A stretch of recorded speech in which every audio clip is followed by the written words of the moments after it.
నీలమేఘశ్యామ నీవే తండ్రివి మాకు, కమలవాసిని మమ్ము కన్న తల్లి.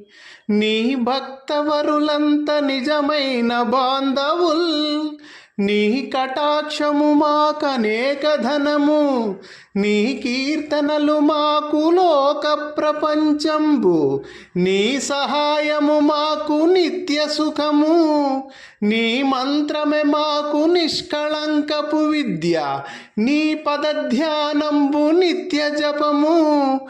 తోయజాతాక్ష నీ పాద తులసి దళము, రోగముల కౌషధము బ్రహ్మరుద్ర వినుత, భూషణ వికాస దుష్ట సంహార నరసింహ దురిత దూరా.